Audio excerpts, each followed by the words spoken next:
let's be okay. You're upset that it's Guy Gardner, but you already know you're going to get Hal Jordan and Jon Stewart in the Lanterns series, so you know they're coming. Could have been Kyle. Maybe Kyle's got bigger plans. Got something going on, man. In the immortal words of Eric Cartman, fuck Kyle.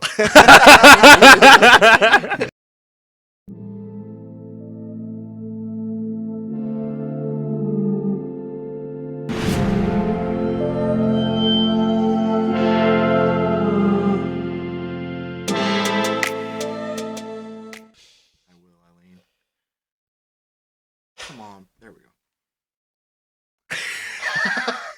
Shit. It's so good. It's so good.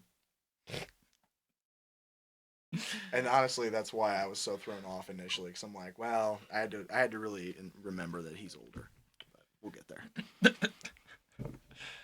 Alrighty. What's up, everybody? Welcome to episode 42 of Tardy to the Party, a.k.a. T3P. The weekly podcast centered around news and reviews of that holy trinity of pop culture, Marvel, DC, and Star Wars. I'm your boy, J-Sib, and to my left, as always, KP. and to my right, as always, Double. boys, how was your week? It's a clusterfuck in Hollywood. It But is. how's it here in the Midwest? In the Midwest, it's as dull and boring as ever. It's wonderful. Par for the course, baby. That's all it is. We can afford to live and have fun and do what we want. It's crazy. Yeah. However, again, it's boring. So that's the trade. That's true. I don't know. It's boring for me. All right. It's That's boring why we for got me. money. We got nothing to spend it on. Same Okay, old, that's same a old. that's a very goddamn. You're mature. That's a great way to actually look at. That's the way I. La, la, la, la. Yeah, that's what I'm doing actually. But I mean, that's what I should be. You know, that's how I should be thinking on it. But instead, yeah, I can't hear you. I'd rather be in Los Angeles. Everything is awesome. Yeah. My week went by fast. Thursday, I kind of woke up and I was like, oh yeah, it's Thursday. I felt, for some reason, I just felt like it should have been Wednesday. It did go pretty quick. But par for the course. Oh, really? Yeah, par for the course. That's it. Sometimes Status quo. I don't know, sometimes I just have weeks where they just drag on. Yeah. I'm like, come on, Friday. Come on, Friday. That was kind of me this week. Because, got to go to the NF concert Friday. So it drug on for you. The week for me, yeah, because I just wanted it to be Friday. But, Yeah, I guess that's yeah. So that was the first time I got to see him, and it was a awesome Banger. show. Yeah, it was a banger, That's as awesome, they say. dude. That's sweet. It was really therapeutic for me personally to actually get to see him play live. Okay. Won't get into it too much, because if I talk about NF too much, I'll get emotional. We'll save that for a future episode. All right. Well, glad you had fun, though. Yeah, definitely. But yeah, got myself a new shirt, got myself a hat too. Crispy. Crispy Crippy. boy. Real crippy. Real crippy. But I got quite a few things to talk about in DC this week. That's good. Superman Legacy update. We have 4 new castings. So we'll see how you guys feel about this, because I know it's spoiler alert and surprise. DC Twitter is divided. So first off, Isabella Merced as Hawk Girl. I'm so sorry if I butchered that. She has been in Transformers: The Last Night. I'm sure other things, but this is just the only thing I listed here. And then Eddie Gathegi, I hope I pronounced that right. Yeah, it looks like it. Will play Mr. Terrific. He was in, what was that? First Class? Who was he in First Class? Oh, it actually says it right there. Who's the teleporter? it Darwin. looks like? Darwin. Yeah. So I think that's Not actually the a really teleporter, good no. casting for Mr. Terrific. Can't remember what his power was. I can't remember. It's been God, so that long movie since. was so And long honestly, ago. I didn't really like First Class, so You didn't like it? I thought it was a very mid. Just okay. But the meme. It has the meme. You guys are talking about I said Terrific? the real Raven. Mystique. I said Or is- the real. And then, actually, not last. The last of this day that broke. Nathan Fillion. No, not as Hal Jordan. Guy Gardner, Green Right. Lantern. Slightly sad for me, but And then, he's like, in a different series, we're going to de-age him, and he's going to be Kyle. So he can be all the white Green Lanterns that we love. The way we're going wouldn't surprise me at all. I mean, no, it's just like De-age Jay everybody. said, he voiced Hal Jordan. Is that in just the... he does. So he has technically played Hal Jordan before, but it's Because in they one of made a the movies series, or right? series. It's one of them. I can't remember if it was movies or series that he did Hal Jordan. I think it's both, actually, I want to Um, say. yes. But, yeah. I can't remember how many times he's done it. So I know Michael Rosenbaum's done The Flash quite a bit, but I can't remember how many times Nathan Fillion did Hal Jordan.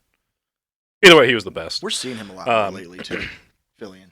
He's It's been good. I creeping mean, up. like, He is good, I've yeah. been a huge fan of him for a while. I mean, I used to love Castle back in the Mhm. day. I haven't Oh, yeah. watched his new show, The Rookie, yet.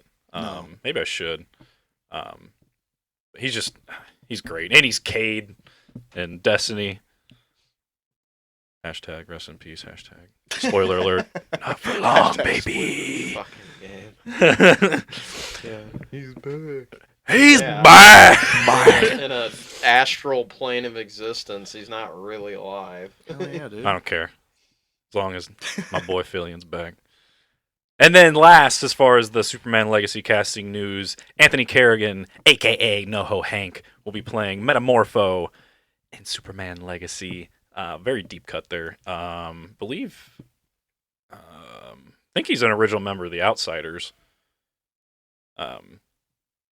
which is kind of like a Batman group up team. Who? Metamorpho. Oh, yeah. So, no, he is. He's got like Um, He's got like elemental powers. Yep. Like all elements. Super strength. Like he can basically work with all elements of the forces of nature. Like he can be like gas. He can be like transformed like gas type particles, stuff to do with the earth, metal. I know the character from the very well done 2001 cartoon of Justice League. Even though that cartoon is TVY7, well, it was made back in 2001. So you watch it nowadays and you're like, holy crap, this was made for 7-year-olds? It was. It's the way things should be. Yeah, because it is, well, it's quite violent. The way things should be. Right. And it's only 2 seasons long, and then you get the sequel series of Justice League Unlimited, where they kind of go into more B and C listers, which is okay because you just get a shit ton of heroes. But that's where I know him from, and yeah, he basically controls the elements. Yeah, I'm actually like super stoked about this casting. Like NoHo Hank is one of my favorite characters in Barry, if not my favorite character. Along with my girlfriend, that is her favorite character in Barry. So I'm really excited to see Anthony Carrigan come into the DCU. So, all right. Well, I'm gonna interject and say you asked us how we felt about these, and I will say very kind of confused, and I don't know how to feel. What are you confused? I just kind of like. Okay, I'm just gonna say it. I feel like the whole let's throw characters with no origin background whatsoever into this movie, saying hitting the fuck it button, whatever, which they kind of did with Suicide, which was what the old regime did with Suicide Squad and Justice League. So, like Snyder Cut, it works because that movie's 4 fucking hours long, and you could expand upon it. You kind of get a little more expanded upon of the characters enough, I feel like. Especially our boy Cyborg Ray Fisher. Exactly. Heart of the movie. But they definitely expand on Barry and Aquaman even more to an extent to where, yeah, that movie's 4 hours, but that's why it all works and it's a way better movie. I'm just confused by this decision of, especially with who they're throwing in it. I'm kind of just confused by this decision, but I'm not surprised because it's James Gunn, and you know he did the Suicide Squad movie where it's the same thing. It's just a whole shit ton of characters that you may or may not know just thrown into a movie, and that movie worked. But I'll be honest, like that movie though, I didn't really know Peacemaker or what's Idris Elba's? The Deadshot. No, No, Idris it's- Elba's Bloodsport. Bloodsport. Sorry. Bloodsport. That's They're it. Yeah, basically the I had same no idea who character. that I was. was like, Will Smith was Javelin. I didn't really know much about Javelin. Right. So, I mean, but I knew King Shark because of other stuff. I knew Starro and I knew The Thinker and all that. Mainly, I knew those because of the Flash TV series. Because, again, I never really got too much into comics before. But I just feel like this decision to kind of do this, like, hey, let's just throw all these characters in there, it's, to me, a little surprising. I felt like maybe they weren't going to do that as they reboot this thing because, again, the old regime, it felt like that's what they just tried to do, and then since it didn't work, So you're on that side of the fan base. I guess I am, but I'm not mad about it because, for one thing, I mean, I love fucking Hawk Girl, and her new Dawn of DC runs drops in September. So I'm probably going to pick that one up with Power Girl when I start reading them when those all come back because those come back in September. Stupid. They fucking botched the launch of Dawn of DC. Well, As far as just consistent, like a consistent the release consistency goes, is bad because there are so many they're series that aren't even out yet. Well, Well, others have already started. It's right. Like it's they weird. started it with Superman first, and that's truly like a start. Like it feels like a true start because it starts with like number 1. With Batman, it's technically Batman number 300 or 800 and something, but like the first one under Dawn of DC is this one.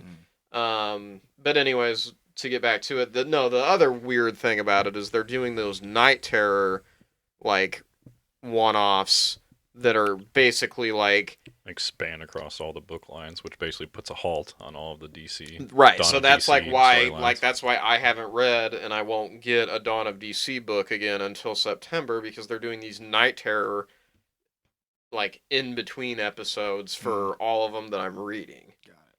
So they're doing it with Batman and Superman and Green Lantern.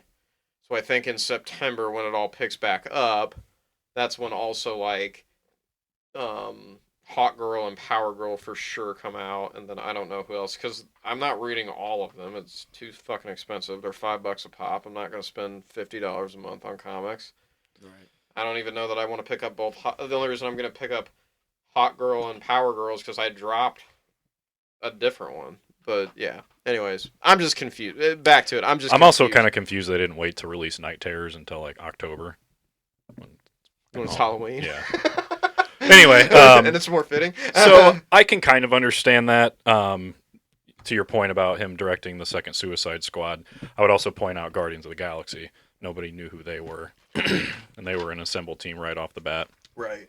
But this is like established different like heroes though. Like this isn't really like when's Superman been on a team with Hawk Girl and Mr. Terrific? I felt this way back when Batman v Superman was going to drop, and I didn't see a problem with how fast they were getting to the Justice League or whatever. Right. I feel the same now. Especially now with how many superhero movies we have, I don't think you need an in-depth origin story for every character you see on screen. You don't need that in any other movie that characters show up. You don't need a background story for every character that shows up. Why do you need it for every superhero that shows up? He's kind of established that this is a world that already has superheroes in it, and they exist. Oh, okay. This isn't going to be... Superman's not going to be the first hero like it kind of was in the Snyderverse. Man of Steel with Man of Steel. Okay.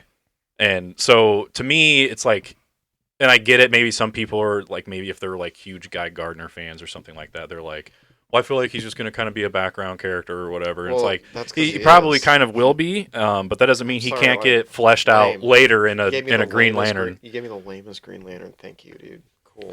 Fucking Guy Gardner. I read that and I was Thanks, like, bro. ew, Guy Gardner. Ugh. Yeah, but maybe he can go the route where he eventually turns into the Red Lantern. That'd be pretty sick. Okay, fine then. Forgiven if it All right, does. fine. Forgiven if He's it like, does. fine, but I'm gonna complain But about no, it. the whole I'm way. all for. I am 100%. I'm all for Hot Girl and Mr. Terrific. And but- let's be okay. You're upset that it's Guy Gardner, but you already know you're going to get Hal Jordan and Jon Stewart in the Lanterns series, so you know they're coming. Couldn't have been Kyle. Maybe Kyle's got bigger plans. Got something going on, man. In the immortal words of Eric Cartman, fuck Kyle.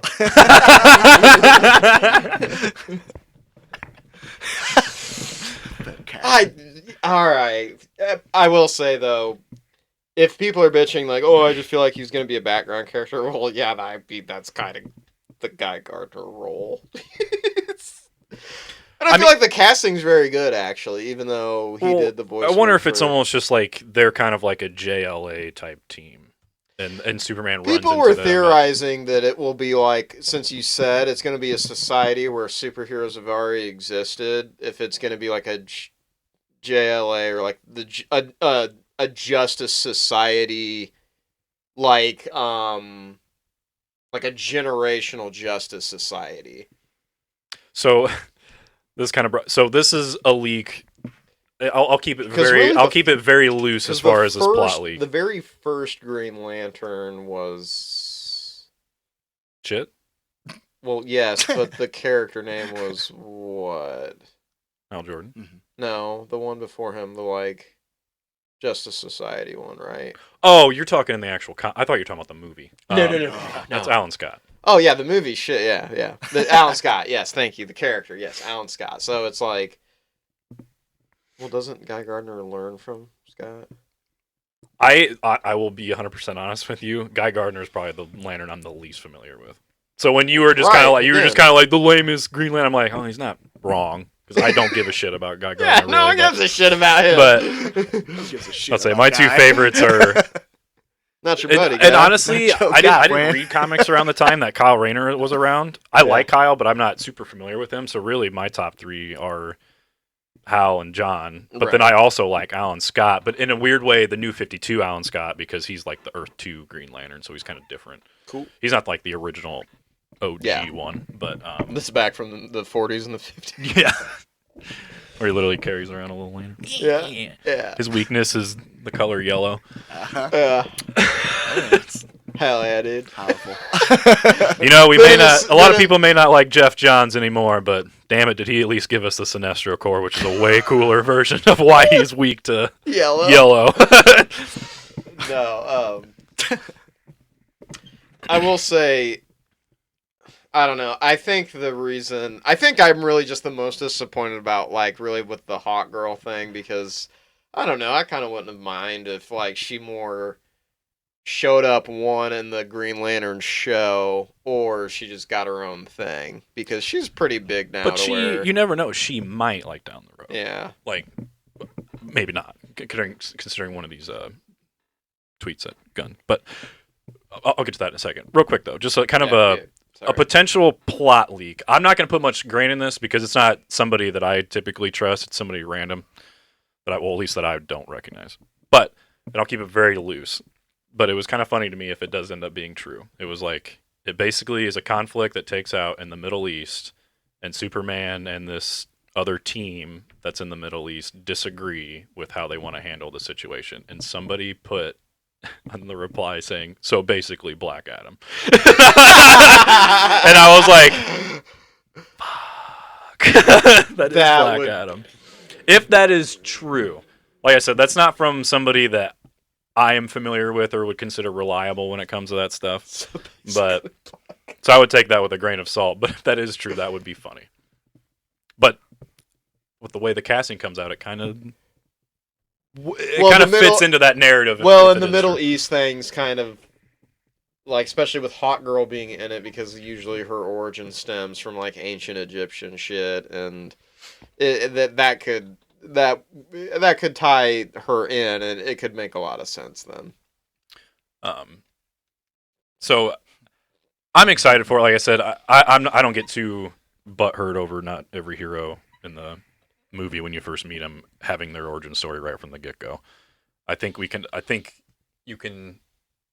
I mean, Gunn's already done it. He's done it with the Suicide Squad. He did it with Guardians of the Galaxy. You can tell enough about a person and their background. I think Black Adam actually did a good job of it too. Yeah. You can have these little moments and conversations that can tell you a lot about a character without saying a whole monologue to understand. Agreed. Yeah. And to Black Adam's credit, that was the one thing I thought they actually did tremendously well for it being a first-time team-up movie, and all these characters were brand new. So it can be done, and I think audiences are educated enough. They've seen it in superhero movies. They can get a glimpse of somebody's power set real quick and get the general gist of like, oh, so get a general idea of what their power set is at least, which can always get further detailed later. And everybody has their moment, so it kind of gets you familiar with them even more. So they give everybody that time for you to connect with them a little bit more, which is nice. But to piggyback off this conversation on Instagram, somebody asked James Gunn, I thought this was a movie about Superman, and he replied, Superman is a man of two worlds, Clark with Lois, Jimmy and Perry, and Superman with his meta-human compatriots. How could I tell a full story about Clark/Superman without including all areas of his life? Solid. Clap back at him. Clap. He also did confirm that his wife, Amelia Harcourt, will not appear in Superman Legacy. And also to piggyback off of this, James Gunn also said, quote, I've never used one movie to set up another movie. The characters are there because they help to tell Superman's story better, not so we can set up separate projects in the franchise. Superman and Lois are the very clear protagonists. So to kind of maybe poo-poo on the potential hot girl future project, it maybe isn't to set up. But I'm just saying it's always a possibility down the line. So this whole connected universe is not like each movie isn't going to build towards something. I think what he was just saying that just because I would say that right now for Phase 4 and 5 of Marvel, that's not working out too well. It's part of why it's not working out too well. I wonder if he's meaning it with if you're unorganically doing it in a way, like if you're just kind of trying to shoehorn and shove stuff in for this to happen just for the sake so this can happen. I wonder if he means that it needs to happen more organically. Like, I'm not going to just shove somebody in this movie because I want to set up this project later down the line. Like, if someone's in this project, they're well liked or whatever, and we feel like we can do something maybe later down the line with that character, then sure. Because I mean, he is building a universe. I don't think he's saying that like the projects aren't going to connect, because he actually kind of said the opposite. He said that TV, movie, and even video games and potentially comics will all cross over together. So I don't think that's what he's. I think it was a little more nuanced answer than that, but yeah, it's really interesting because now you got the Snyder fans, of course, being oh, you guys said back in the day you couldn't throw all these heroes in the same movie and make it work. True, they did say that. Rabble. I can't wait to get off Twitter. It's bad. It's bad for. Actually, it doesn't matter. This fan base has just been divided. The whole Trinity, it's bad. It's just bad. It's going two sides to every fandom. Twitter's been horrible even before Musk bought it, though. People want to sit here and lie and say how it wasn't. It's like, no, it's always been like just this super negative cesspool of the internet. Like, that's all it has been that. And yeah, I can't wait either. But I'm not going over to Threads because apparently once you start that, you can't stop that. You got to delete your whole Instagram account if you want to get rid of Threads. So, oh, Jesus. So not doing that. That's tough. Terrible decision. That is bad. And also it just looks like it's all connected. I'm waiting for that. Forcibly. Yeah, hopefully that Blue Sky app can launch pretty soon. That's going to be probably the actual Twitter replacement. We shall see. Only the future shall tell. The last two things I got for DC, though, is they released a new trailer, I'll put that in quotes, for Harley Quinn Season 4. Not to say I'm any less stoked for Season 4, but we didn't really see any new footage. It was kind of all recap footage from last season, and it was almost like a catch-up trailer. Almost like if you hadn't watched last season or aren't familiar with the show, basically just like, hey, here's what's going on in this fun little universe. Get ready and hyped for Season 4 and what's next. They snuck in the special in there, too. I know. I was like, oh, look at that. My Lloyd's know no bounds. God, that's so funny. Oh, he's the best. Bane. He's the best. Character. I'm gonna blow up Gotham Stadium. Although, was it August? I forgot the date actually. July 27th, I thought. Oh, was it? Yeah. Thanks. Let me skip to Yeah, right there. Oh, it says it at the bottom. Oh yeah, July 27th. So super stoked about that. That show has been a hidden gem I don't know how many people actually watch that show. Hopefully more. I think a lot of people watch that show. Hopefully, because They keep pumping them out. So a lot of like just nerds in general, like ourselves, like a lot watch that show. I mean, like Jeff just said, I mean, shit. I mean, they're making a 4th season. They would. HBO's one that they'll axe if it's not working. Quick. The Idol. Bro, they'll tell you 2 episodes in that you're not getting anymore. Dude, it's bad. It's bad. Yeah, it's like, man, I remember reading that. I was like, damn, how bad is this? And like people were sharing clips of like the Weeknd's acting, and I was like, oh yeah, that's horrible. That's dog shit. Yeah, I was like, oh, that's dog shit. Last thing is, of course, the second Blue Beetle trailer dropped. Got a couple new scenes that we saw out of it. Finally got to see a better look at the main villain. Mm-hmm. I still have it pulled up, actually. I think it's like Cara. Actually, not super familiar with who this guy is. Carapax, the Indestructible Man. That's a mouthful. I'm just going to call him Red Boy. Red Boy. I mean, I'm still... this trailer doesn't exactly, like, blow me away by any stretch of the imagination, but I'm still excited to see this movie. I still think it looks like a good time. Like I tweeted, I was like, just looks like good family fun. That's just what it looks like to me. It doesn't. I don't think I'm going to be blown away by it, but I think I'll have a good time. I think DC needs it. Yeah. I think DC really needs it. Show do. Like they need a family fun movie. They need to make the money. Like I'm so nervous for this movie, just the way the trajectory DC box office has been going. Luckily, I this don't one feels think different though. I don't, and the thing I think that helps this is I don't think the budget on this is True. tremendously huge. How's it now with all that CGI? I mean, because it originally was just going to be a Max thing, and they gave it extra funding, so it could be theatrical. But I don't think it's going to be anywhere near like the Flash or probably the new Aquaman movie coming out or anything like that. Like it's still probably going to be 150 million, I would imagine. Maybe I don't know if they've actually released any numbers on it, but. But the thing I think that helps it, though, is his suit is practical for the most part.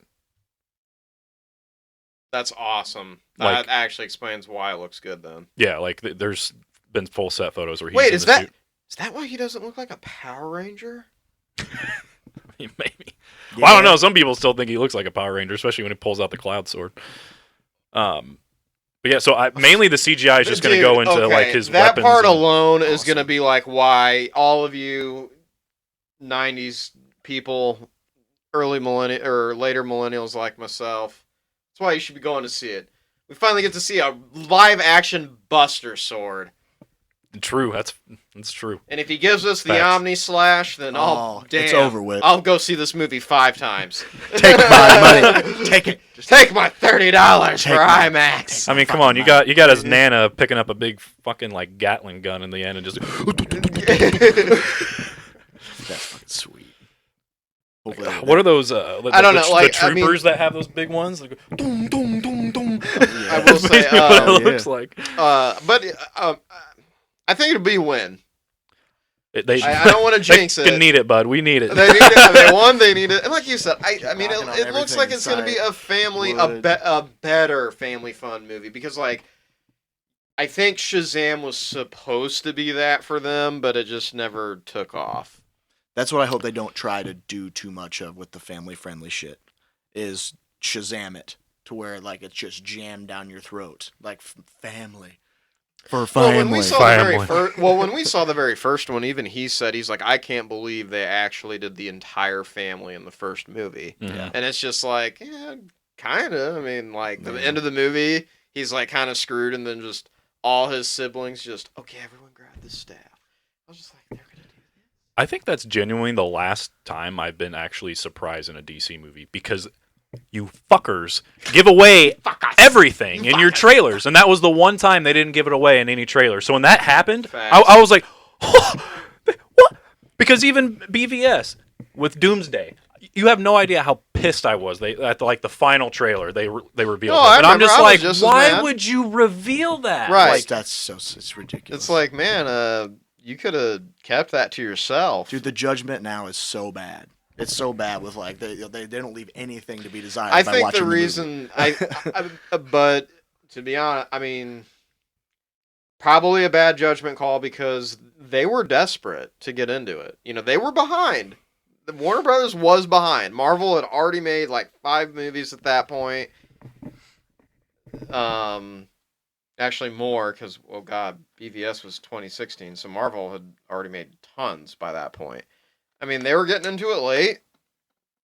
That's probably why they made those bad judgment calls. Like, yeah, let's just show them everything that's going to be in this movie because we need the hype train so they go and see it. That opening weekend W. Yeah. That's what we need. And everyone watches the movie and it's like, why does this movie feel so off? Oh, because you chopped 30 very important minutes of it and threw it on the floor and now it just doesn't make sense. I actually just noticed his mask actually does move when he talks. Does it? That's good. It's like very subtle. Where is it? It should be after the scene. Bang. Yeah. Oh, yeah, a little bit. Huh. That's actually the first time I've noticed that. I thought That's legit. I thought the whole time he was just going to be more of just his eyes that were going to have to emote for him. But yeah, I guess he does kind of have a little mouth. That's legit then. Yeah. And I will gladly say that I'm glad I watched the seasons of Young Justice to kind of get an idea of Blue Beetle and his powers. He's awesome. I mean, he really like to me. He's kind of like an Iron Man meets like a Green Lantern, essentially. Right. Like it's in a way. Yep. Agreed. Very fun with little touches of since he's young. Well, at least Jaime's younger. Touches of like Spider-Man in there too. It's kind of like a nice combo of all three. Yeah, I'm only familiar with Jaime. I'm not familiar with like the Cord. Yeah, the Cord, the older one that's like. I'm more familiar with the- Cord because he's the one that's best friends with Booster Gold. Oh, I So was that's about to why ask that. I'm not super familiar with Jaime. I've seen tidbits here and there of like Jaime's Blue Beetle and like animation stuff. Yeah, you should watch. And you I should- think Jaime's the Blue Beetle in Injustice games too. I think actually. Okay. Well, I mean, if you haven't watched them, I mean, you can always watch Young Justice out there. It's pretty decent. I just haven't watched Sucks Young that- Justice since it came back after the long hiatus. Yeah. I've seen everything And then until what it came sucks back. is now it's done again. Yeah. It ends on a cliffhanger. Fuckers. Yeah, exactly. Fuckers. It'll come back in 5 years again. I kind of hope so. I really do. I kind of hope so. But Yeah, will tell. any last thoughts on Blue Beetle before we move into Marvel? not 'Cause really. unless I check Twitter here and I get some breaking DC news, which is very, very unlikely because of one of the things KP is going to get into. Don't think there's going to be much. I mean, I don't really have much at all. Yeah, there's nothing new. No breaking news for me this week. We got lucky last week with some breaking news. Right. So officially, Marvel. We were one day early for a certain news drop. We were literally one day early. So, which now makes us like over got a on week his late. Instagram, and he showed us the yellow suit that we all have been waiting for. Now, everyone out there, we all know you've been bitching because he's wearing sleeves. I don't know. It's an adaptation is what I'm going to roll with. I mean, I'm just proud that we could just get Wolverine in the iconic yellow suit, the yellow and blue suit. I heard there's a reason for that. That he has the sleeves on? Yeah. I heard that it's actually because... I've heard it's because apparently he is more susceptible to skin cancer. So apparently that's why he's not out there sleeveless. So he's more covered from the sun. Apparently. I don't know how true that is, but apparently that's why. How's he more susceptible to skin cancer? There's some people that are more susceptible to skin cancer because of something they have. But his healing factor. I don't understand this. He thinks Hugh Jackman actually is Wolverine. But Isn't he? Isn't he? all right, fine. I want him forever. God, sorry. He's perfect. Yes, perfect. Even though he's actually not, when you really look at the character in the comics and you look at the fact that Hugh Jackman's 6'1". But anyways, it's real to me, damn it. Still real to me, Dan. Yeah, I think it looks great. I hope, for Yeah. the sake of people that do want him sleeveless, if that is the reason why he has sleeves, I hope it, maybe later if there's like a, fight in the building, he rips them fucking sleeves off and he's like, Deadpool does it for him. He says, this isn't right. That would be perfect. Yeah. And apparently, from what Hugh Jackman then he shared, apparently there's more leaks that have come out from that set photo. That apparently that's like, and it's probably all for comedic effect, but apparently like they're gonna have a brawl at that part of the movie. Mm-hmm. Because there is one point where it looks like he's like holding Deadpool up, but you can kind of tell that he's got his fists closed, so he's definitely like got him stabbed through the claws. And I was like, oh, that scene's probably gonna be just hilarious. They're both gonna sit there and try to kill each other. They're just gonna sit there and constantly heal. It's gonna be this gag joke about how they're just gonna work with each other because they're like, well, we can't kill either one of ourselves, so yeah. Put it to good use. Yeah, there's even a video, I don't know if you saw it, that release where it looks like he throws like a gas canister or something at him and it blows up and Deadpool goes flying back through a brick wall or something like that and it breaks. Huh. And then I have not seen it, no. Did you see the statue that was there? I did not. Oh, the statue's, shit. Wasn't it like... I know. I want to say Statue of Liberty, but I feel like that's wrong. No, it was a 20th Century Fox statue. It was like a broken 20th Century Fox statue. Yeah. Because of course they're coming over from the Fox universe. But right. Yeah. I thought I was like, yep, that scene's gonna be awesome. That scene's gonna be awesome. So stoked for this movie. I'm pretty stoked for it too, man. I really hope that, like you said, it's kind of like this tour of failed Marvel superhero movies, especially with like Elektra, and if the Ben Affleck comes back to be Daredevil, if it's just a running gag of making fun of all those failed attempts of when they were very first trying to launch a universe, and oh man, it'd be so great.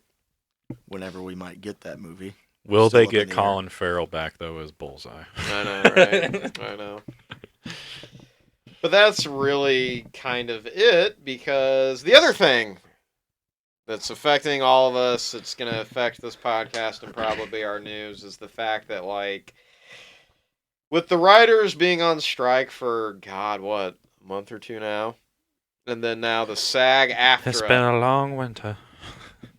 They're all on strike now. So, yeah, there's like, you just kind of see online how a lot of places were pulling out of Comic-Con. They're not really going to showcase anything. Hall H is essentially going to be a ghost town. And I'll just say I'm sorry to all you people that spent the thousands of dollars to go to that, because that's probably going to be garbage this year because of this. It doesn't seem like it's going to get resolved anytime soon. And that's because of head boys over at Disney that control the fates of the Marvels and the Star Wars. Mr. Iger. Got a tweet here. So he earns $25 million plus. Obviously, we watched a video of an actor that I think was calling him out on his bullshit. How he basically kind of said that these actors and writers that are on strike that just want to kind of make more money and stuff, he says that they're not being realistic for their demands. And when you're a guy that makes that much money in a year, it's like, well, I feel like this is hard for you to argue. In your stratosphere, what's unrealistic? Right. Like, I mean, seriously. And what's crazier, though, is that apparently, and I was shocked at this, he extended his contract to 2026, and he also gave himself, because he's, the CEO of Disney, whatever, he gave him an annual bonus that reached like 5 times his previous bonus's size. Oh, yeah, must be fucking nice. Which, I mean, yes, he can theoretically do, because if there's that much of a surplus in income, then he can appropriately be like, well, I deserve this much of it. and that's my bonus this year. So again, it's kind of crazy that you've got these corporate heads at all these major companies that are basically not really wanting to play ball and saying fuck you to the writers and the actors, and now the actors, going around saying shit about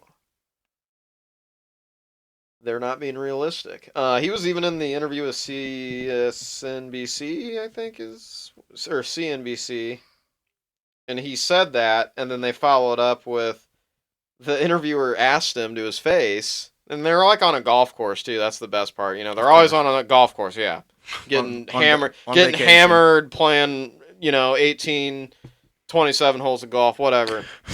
27. Endless. Just not going home because they don't want to go home. Oh, Their families are there. So, anyways, the interviewer said to him, what are they not being realistic about? And he literally stutters in his response. He just goes, I can't speak on that. It's like, well, okay, that just makes it feel like just such bullshit then. Like, you can't give anything on it? And then you got the picket liners. Did you guys see the viral video too of like the actors that were talking about the AI? No. So basically, and they were calling it out as like it was the groundbreaking deal. They came at them and said how they want to be able to take AI and scan a shot for the people that were background actors, like, in like cafeteria setting scenes where you have background people. Yeah. They want to be able to take AI, scan those background actors, and keep their image and likeness for indefinite, but that actor only gets that 1 day of work pay and no residual for the rest of their life. But they want to... No. Yeah, exactly. No. Like, no. How about no? That's just... That's a big negative, That's just, boss. like, if that's really true, like, again, No. that's what, like, it was one of these random protesting picket locations, and there was like this whole podium. The guy walked up there and said, if you think that's a groundbreaking deal, he's like, you should probably like, he's like, seek help or not. He didn't really say that. I can't remember exactly what he said, but he basically called that he basically called it a joke. Yeah. And I've got to agree, like, how could you as a person just only get paid for 1 day, and then a company like Disney wants to just, well, we don't ever want to hire people again. We're just going to AI these people in and keep using their face and their likeness. Unless that check is fat. Right. I mean, unless it's fat. Yeah, that one check better be huge. Then. Exactly. Enough to counteract not getting those residuals that... Right. You're like, you're just going to use my likeness for eternity? Like, that's bullshit. Just more like the fucking gall of it. Yeah, like, it really... Are you fucking kidding me, man? Right. They're treating people like literal property. Like, that's how they guys, we're trying to save money in the long run, so we don't got to, hire actors again. Like, right, exactly. Okay, so your likeness and everything about you that I could pay you for that's valuable, no. We're just going to take it all because you're a thing. Right, exactly. Like you said. It's like, I know those actors aren't getting the James Earl Jones deal. They didn't get that Disney contract, I can tell you that. Right. As far as using his voice and likeness throughout perpetuity with the Star Wars. Well, I don't know if they have it for perpetuity, but even if not, I guarantee that deal is still better than the one actor for perpetuity for 1 day's worth of pay. Garbage. It's fucking ridiculous. Yeah, so it's just kind of crazy, and again, I just kind of wanted to more talk about that because, one, I just really didn't have a lot of, and again, I don't feel like there is going to be a lot of news anymore because all these people are on strike and they can't promote anything now, and, speaking of Blue Beetle, the actor that plays the character, he literally said, until the strike is over, he's like, I am not promoting this movie at all or doing anything in any relation with its promotion. And sucks, but it's like, well, the business. Yeah, that's the business. It's business. Well, for better or for worse, it's business. Yeah. There was also that quote, that apparently like studio head quote, which kind of gets into what Ron Perlman said, where their plan was to wait out the strike as long as possible until the writers started like losing their houses and stuff like that. And they were really desperate and would basically kind of be forced to sign it. Yeah. Allegedly. Yeah, that's But- allegedly what was going Yeah, on. that's Like a- the studio heads, like So that's what Ron Perlman was referring Right. to. Yeah, that makes a Yeah. lot more sense now because man, that's fucking tough. yeah, he's basically. I mean, he's saying how like essentially Iger, and then like Iger's like talking with Warner Brothers, all them others, and saying like, hey, we should just Just hold out. hold out. Like we don't have anything to lose. We make millions. Fuck them. They'll starve. Right. We're sitting up here pretty. I mean, Right. that's fucking. It's That's fucked up. That's low down That's why it was shit. there. kind of cool when not Leo, Matt Damon got asked about it, about the strike, and Forever. and him and Affleck have their own production company. Right. So obviously they can't hire people, but they're also actors. And he basically, I'm paraphrasing, but basically said, the higher ups and the Actors Guild told us that it's a bad deal for every working day actor. Not every actor. Yeah, the who whole knows thing how about this many strike actors is- out there, Yeah, like- the whole thing about this strike is more for people like you don't know too well or never even have heard of. The working actors who literally still probably have full-time jobs on top of doing the acting on top of it because they don't make enough money because they're not in, like you said, big enough roles Yeah. to actually garner that money and then further get them more opportunities to get jobs. It's very sparse for them. They're still chipping their way up, so it's Yeah. not like they're making, Matt Damon money or And Right. so apparently Sean Astin, and I think he's one of like the yes, he's one of the higher ups in yeah, the union. yeah. He said how, I mean, this is all coming out of Discussing Films Twitter. They're tweeting it. This is where I've been getting most of my stuff. He said that they're fighting for streaming platforms to properly introduce residuals because they give actors the ability to pay their rent when they're not working. We spent most of our lives fighting for the next job. The first part of what Discussing Film says, that's not in a quote, but I didn't realize the streaming platforms weren't paying residuals. No, so that's actually why James Gunn's brother. This is great. Can't We just believe keep any- picking back out. Oh yeah, and this celebrity said this and this. Yeah, James Gunn's brother, Sean I can't Gunn. believe any actor or actress then would even. Well, I mean, I guess because, like you said, you're still trying to get jobs to get paid and to get out there. Exposure Is yeah. why you're still trying to. You would agree to make said streaming platform show, but I can't believe like.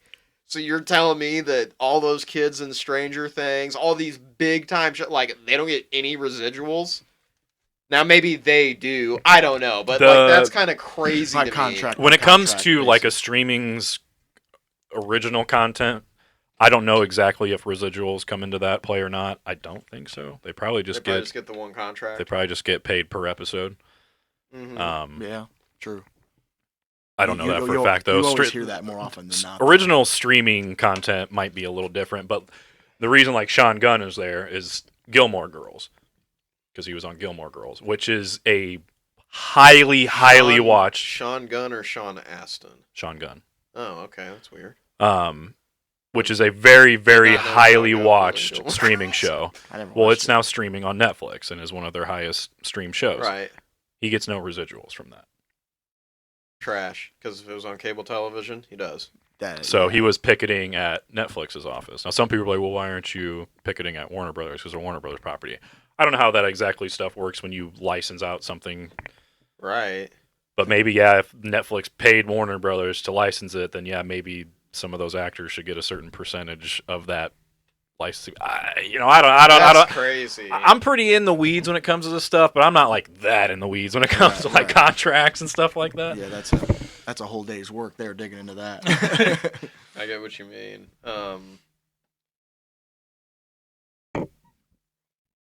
So it's Crazy. going to be interesting. I mean, I already kind of feel like you said, it's going to be rough as far as, content for us moving forward, at least news-wise. There's a reason I kept a certain something on the back burner. It was for emergency situations. And this is where we do retros in review. We go back and we watch all of the DCEU, and we watch, it's going to take a while, but all of Marvel, get us all caught up to the universes. It's going to be a long trek, but guess what? So is this strike, baby. I can already feel it. It does feel like it, and it sucks because, like... This AI thing's huge. I feel like this is going to It be a is massive huge. It is huge. speed bump for them to get over on both sides. It seems like they're so far apart on how they want to use this tool. Well, especially with Iger coming back and doubling down on the fact that they're going to be cutting Marvel and Star Wars content anyway. And that was one last thing I was going to get at is that Iger, like, one thing Iger did say outside of this whole thing going on, he did say that he believed that Marvel Studios like diluted the audience. This is from the same interview, and he quote said that he's like, they really hadn't been in the TV business at any significant level. Not only did they increase their movie output, but they ended up making a number of television series, and frankly, it diluted focus and attention. That is, I think, more the cause than anything. And I think that was in response to, like, why does Phase 4 and 5 seem so bad for Marvel? And I would say that he's right. And, like we have said many times, the thing about the Disney Plus shows is that you can tell that these probably were movies in thought at first, but then they realized, well, we'll just make our own streaming platform and we'll do these limited series with chopped up episodes and just call it a day. So I can get viewership for 10 weeks instead of just a box office month. Bingo. Even if it's even a month. I mean, Guardians has done very well. That movie's might still be in theaters, and it's over a month old and whatnot, almost 2 months old maybe. I don't know exactly, but I don't know. Someone I know at work, they like recently went and saw it like a week or two ago, and I was like, that's still in theaters? Holy shit. Same thing with Across the Spider-Verse. Mm-hmm. Those both have done pretty well. Yeah, I mean, I agree. I think part of it's just been Marvel's kind of thrown, I mean, I'll be honest, not that I ever thought they were super high quality anyway, but they threw quality out the window and then just went all just quantity. Yeah. For sure. For sure. I mean, it's about time. Like, I swear, if I went through all of Phase 4 and people were still just eating up everything Marvel's, but I was just I'm insane then, because I've never been super into, like, I like the Marvel Universe, but it's just like it's so cookie cutter. Thank God, finally people like open their eyes a little bit. You're Megatu from Zoolander. I feel like I'm taking crazy. Piano key necktie. Yeah.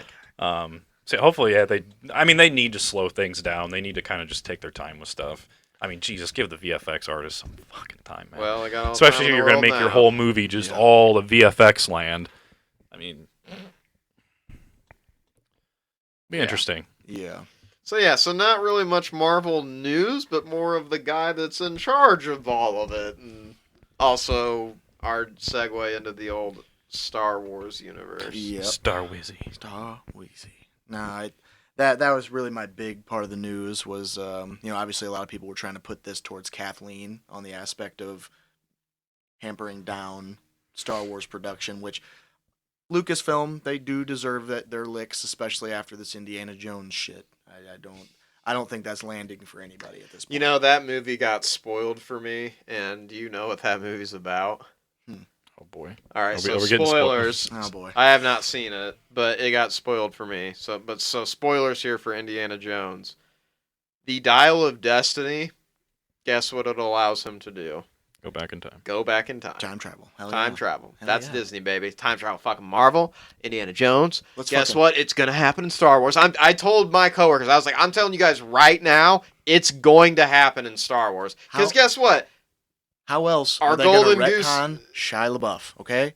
Huh? How else are they going to retcon Shia LaBeouf? Oh out? yeah, and people were actually so apparently there's a number of like nostalgic moments in it, but like he's not in it, and people were saying that felt weird that you didn't have him at least for a cameo as Mutt, and yeah, Gone. Gone forever. but yeah. Yeah. No, but that's the thing is obviously people have been talking shit about Kathleen. The rumor is that she's out at Lucas, and I don't know. I still don't really know any of the actual details behind it. I swear that came out that I mean if that was only rumors, but I thought it was like they confirmed it. Well, maybe and not. they be maybe keeping the confirmation of everything kind of under wraps, just to kind of give her time to exit stage right or left or whatever. Exit with grace. Yeah, but no, I mean, I get it, because they've already talked about this anyway, as far as hampering things down to worry more about the quality, more about the quality instead of just putting out everything that everybody wishes they would have gotten to with their individual animated series or what have you. But I mean, obviously I get it, but let's just see how far they take that, because even right now, I'm a fucking fanatic, but I don't have enough. I need something to bridge gaps between these big productions like Ahsoka and Obi-Wan and all this shit. I need something to fill that gap. It used to be a Clone Wars that did that, but no, not anymore. Well, Filoni graduated to live action, so. I know it. Yeah, I know it. Which, obviously, that's the direction of everything. I mean, as long as they do it right. But on that topic, the new trailer dropped for Ahsoka, as we all know. Looks great, but it's got its things. It's got its moments. Speaking of, from the casual here. What I was getting at with the time travel, like, oh yeah, that's right. I mean, the whole reason this character's even around. I told my coworkers, I was like, I'm telling you right now. Guess what? The reason that character exists right now in the timeline is because in this show they broke time and space to save her. Yep. So, yep. So yeah. And I'm getting a lot of mixed messages about that too, about like what the world between worlds actually is. Yeah, and who knows if we'll actually see it, because in this new trailer, from the first trailer, there was a scene where we thought that's where they were at, but now in this new trailer, it kind of looks like they were just standing on top of a mountain. Yeah, like on some mountainous territory. And so I was like, oh, no world between worlds. Damn it. With Elsbeth, when she does the hand thingy to control the controls of whatever this thing is, it looks like almost like a ship. Like, it looks like some magic imbued place that they can use to travel. That's what it looks like. Time machine. Time machine. Secrets. Marty, we've got to go back to the future. Secrets only the Sith knew? Yeah, it might seem unnatural. No, it's. I mean, I don't know. I mean, dude. All right. So the trailer has like a whole bunch of different shit, and I guess we're just gonna not really go play by play on it at this point. No, I mean there was some stuff that was pulled from the first trailer. Really, the big highlights, I'd say, obviously Ray Stevenson looking like a fucking boss. Yeah, true. R.I.P. All right. Hey guys, you can be happy. What's her name? Sabine. She cut her hair. Everybody, don't worry. Yes. It'll go away. There you go. I like how they had to clear that up. It's like they had to clear it up, like in the second trailer. Filoni was just like, I'm so sick of Twitter, dude. Just shut up. Put the shot in there for cutting her hair. Yeah, like, yeah. But on that character, this is. I'm hyped. More Jedis. Let's go. You guys were shaking your head, but I was like, nope. Kanan was already training her.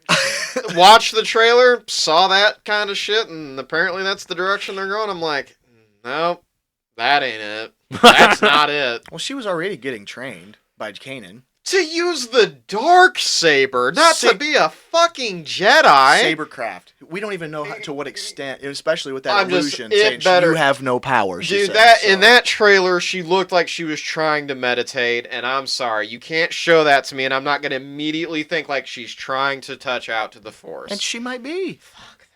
Doesn't mean it will work, though. It may not even work, or it might work really well, or just enough to make her serviceable. What if she's just like Force sensitive or something? Finn. Shut the fuck. Finn. Oh my god. Finn. Finn again. Finn again.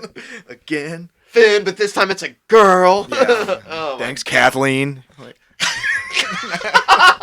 Not really. Not really. That's just what the shit they talk online. Right. On the interwebs. Well, no, the character. Either die a hero or live long enough to see Yeah. become the troll. Yeah.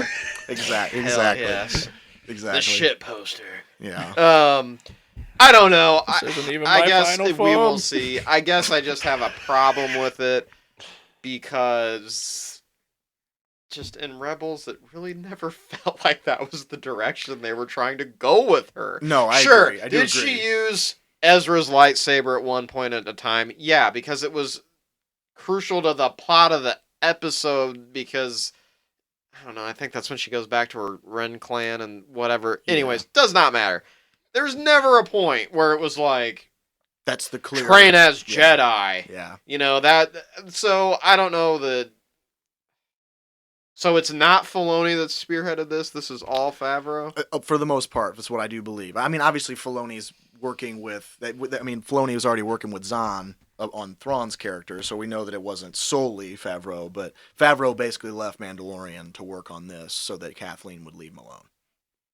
Well, Filoni's got to be involved. Oh, well, I yeah. guess. I feel like Filoni's involved in some way. I'm not Well, sure what extent. I mean, he was already working with they're all Zahn his about Thrawn's characters. character, Mhm. so he's already been in the I don't know. shits. I just don't really know. It just... I saw that and I was just kind of like, oh, come on.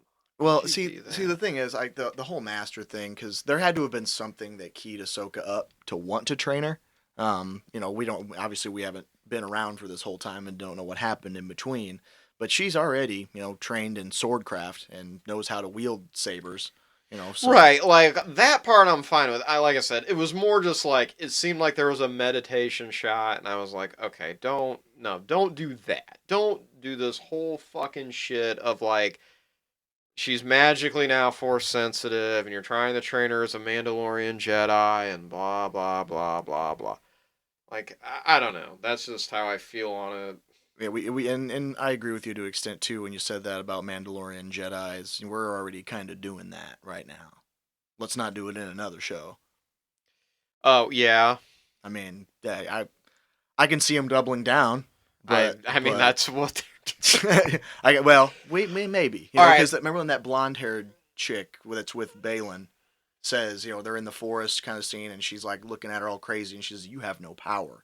Right. Like, did she? I will herself say off from the Force. I was gonna say that's like the one redeeming thing from the trailer was like they did include that. So then I kind of thought like, okay, like maybe she's not actually Force sensitive then, and she's just trying really hard to be, but she can't be. Yeah, maybe there's exactly. Yeah. That's so like again, I'm a little open to it, but I don't know. It just at first I remember just as I was watching the trailer, I was just kind of like, oh man, you're doing that. Yeah, when she said master, I gave it the biggest stink face side eye, like, who are you fucking calling master? I know that again, like you said, as a saber user, I'm like, okay, whatever, makes sense. Kanan did the same thing, fine.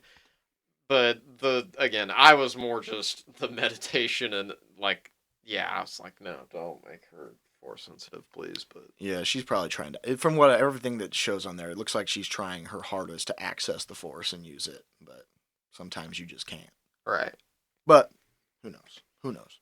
But got to see Grand Admiral Musk.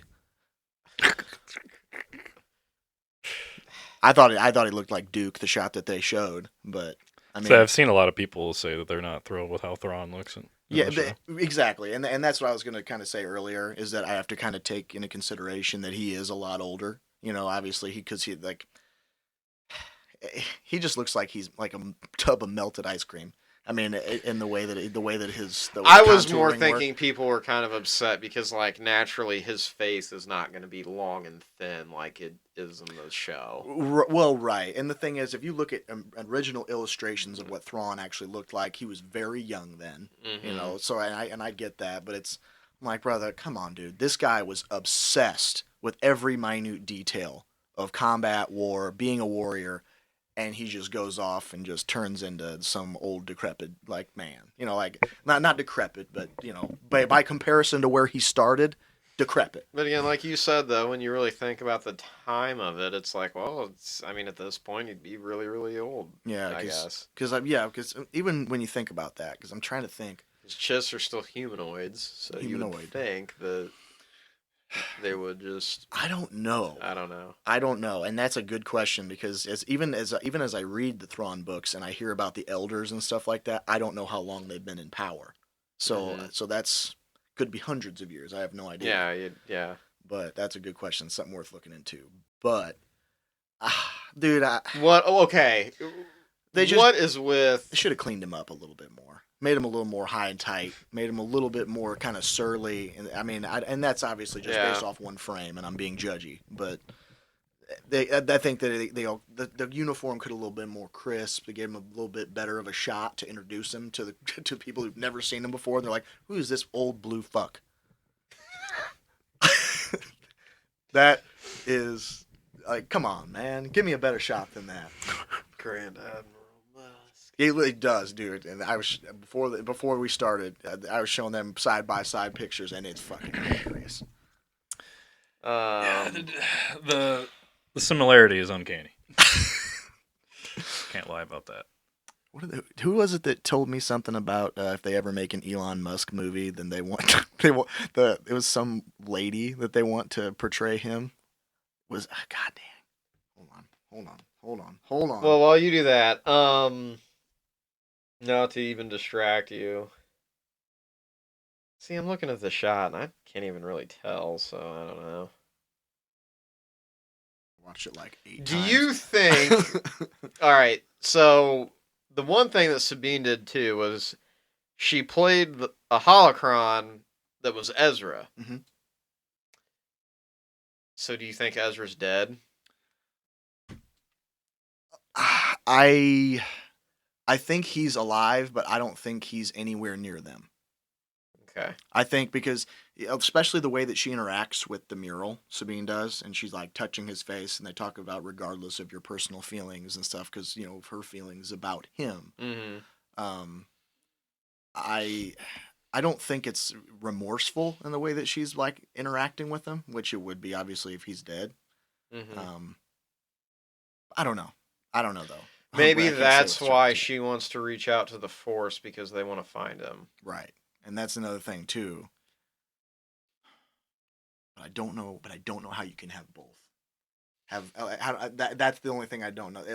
I don't know how you can have both with the way that they're looking for Thrawn and the way that they're looking for Ezra when they're gone the same way, in the same vessel, with the same Purgle. Right. I don't know how you can have both. Which are space whales, by the way. Yeah, space whales. They can hyperspeed Yeah, travel. whoa, space whales! Originally, that's how hyperspace travel happened, is because they used the Purgles. So that's how it all went down initially. But I don't know how you can go and how. Ezra's OP force powers that he speaks with animals. Yes, Loth wolves. Bro, put that Over. shit in the live action, Oh, dude. hell yeah! That's all right. That's the Filoni mashup. Ezra finally comes back, and he's got the Loaf wolves living one- amongst them. Yeah, the one, even the one that's the Kanan reincarnate. That's basically, right. that's I forgot about that. Basically, what that was like. Yeah. So Leading yeah. him to the temple and shit. Right. Yeah. No, it's I mean, it looks good, obviously, and it looks like really hype. The action looks great. A lot of people even said Ezra is that Inquisitor at the very end. But he has used the dark side before. Show has. and she's letting him just spin the Inquisitor blade right in her face, and she doesn't look like she's like fully engaged in like some battle situation. It's somebody she knows. Maybe it could be him, and like he chose, like they broke him. Yeah. Because like he traveled out with Thrawn, but maybe like when they got discovered then Mhm. by said Empire or whatever, and they might have broke him. Balin, or who knows? That's gonna be interesting about him and the girl. Like who the hell they really are. Well, what they're We saying are not is Jedi. that he is an Order 66 survivor. Yeah. And so that's why it references the Anakin spoke highly of you. Yeah, I figured he would. Yeah, obviously with his age and it, like it's like, oh, well, this was a dude that was around for Clone Wars, so. Yep, and that's going to be an interesting past to dive into because you know nothing of him. But unfortunately, as life happens, this is all we're going to get. I bet anything they will do a flashback of a truly, hopefully done correctly, de-aged Rey and Hayden of like an interaction they were having. Dude, that would be... Because Hayden is apparently in this show, Yeah. and the verdict is out of like, Force is it Ghost. flashbacks? Is he the Force Ghost? I would love a Force Ghost Anakin with Ahsoka. Yeah. Oh my god. That would Right. be amazing. That amazing would be for amazing. screen. And it'd make a lot of sense, too, because Oh, like, yeah. well, you did it in the OG trilogy with Obi-Wan and Luke, so you might as well just do it with Anakin and Ahsoka. Yeah, and that's what's so cool about it is like now especially when they release all these Jedi and Sith books, like you knew how much interaction. Like there was still a big question. You knew there was interaction between Ahsoka and Luke, and now we've confirmed it with Mandalorian. Right. But before that was always the big question: were they ever? I still in stand cahoots? by. I feel like the direction is this is all prequel to the sequel trilogy, and then like she's gonna help him make a Jedi Order, his whole Jedi Order thing. Yeah, Luke's, yeah. and hopefully there's more answers about what happens to her, because gone. Well, yeah, because in Rise, like the verdict was out. Like I don't think they really ever said like, oh yeah, she's dead. Yeah, they just heard her You voice. just hear her voice in the Force. She could have been reaching out. She could have been speaking from beyond Netherworld. Don't know. And there's no answer at all for such a huge character, which is in this universe, which is. I was gonna say it's not usual. It's not usual to not have an answer about a character, considering they gave us the middle of the trilogy first. I mean, It worked. Oh, 100% it worked, but Especially when you look at episode 4 and the way that it goes. It's like if it was a flop, it's like, yeah, I mean, at least that was the flop. Was just this random movie about a kid from a desert that got tasked with going and saving a princess. That would have flopped? Cool, fine. Just a bad movie. Force Awakens. Well, see, the first one didn't flop, and it started some of the greatest cinema ever created. Yeah. So, like, This is true. Yeah, it's always a gamble. So it's okay that we started with the middle one. Right, and that's what I mean. It's really unusual for a huge character like Ahsoka to not really know. Considering that we've gone beyond her, allegedly gone beyond her life cycle, we don't know what happened. Mm-hmm. So, hopefully we get more answers, and I'm fucking pumped. 2-episode premiere, even better. Mhm. But honestly, kind of surprised, because I think it's a 6-episode short series, miniseries. Probably. Let's just stick with that for the time being, because Yeah. I don't know, man. I mean, Yeah, I think it's 6 or 8.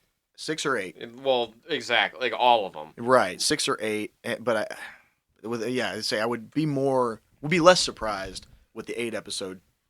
It is an 2-episode drop. 8-episode run, Okay. which makes sense. That's probably why they chose to do a 2-episode Yeah, launch. that I'm cool with. I say that. When I thought it was a 6, I was like, that's dog. So it'll go on. Dog. That's It'll dope. go on for 7 weeks then. Yeah. Yep. So. Shit. We got some content. Yeah, thank God. Thank God. I'm What the fuck is this? This website is called themarysue.com. themarysue.com. Oh, boy. Well, you know what I'm thinking of as soon as I hear that.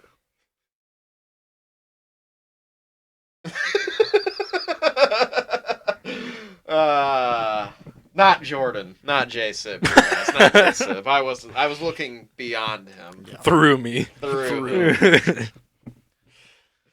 But I mean, it looks good. I'm excited to see Balin and his apprentice or acolyte. I'm really curious to see what they're going to do with those two characters and how they're going to classify them going forward, because it feels like they've kind of established they're not Sith, and Balin said in the trailer, we're not Jedi. as he guts somebody, right? I'm like, hell yeah!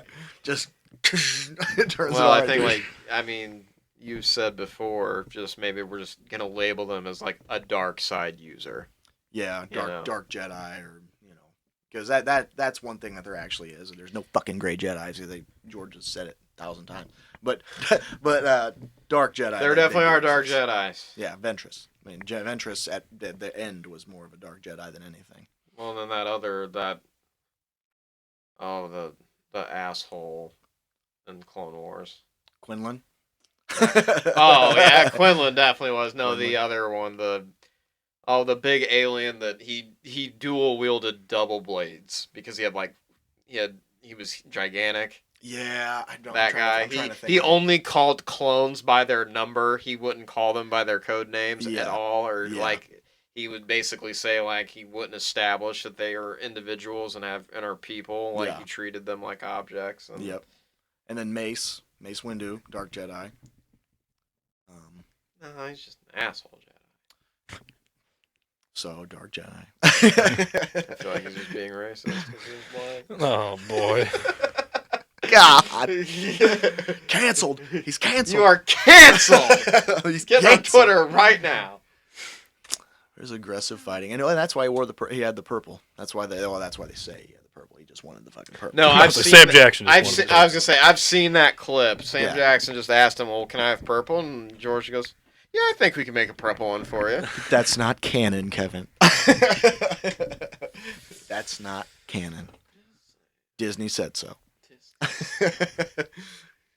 But really, that's it for Star Wheezy. Well, what? Oh yeah, we have episode 4 of Secret Invasion, don't we? Mm-hmm. Yes, review time. So, I you forgot didn't that. watch My Adventures. Jeff and I did. Do you want us to review it? I mean, if you want, I'll watch it. It came out this morning, and I just forgot to watch it this morning. So, It was I had yard work. it was good. There was more.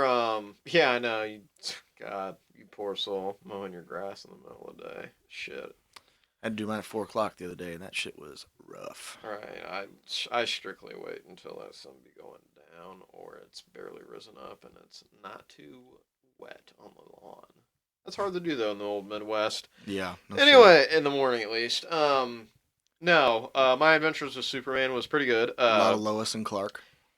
It's another episode where, I mean, this is definitely going to be the recurring theme of the show, where Lois does not so honest things that Clark disagrees with, but ultimately he turns a Does it blind anyway. eye to because he kind of needs her to do it to prevent crime. And essentially, like you said, I mean, so they have the characters with the giant. So the other thing that seems to be recurring with this show is that no one on the Earth, I think, is really a meta.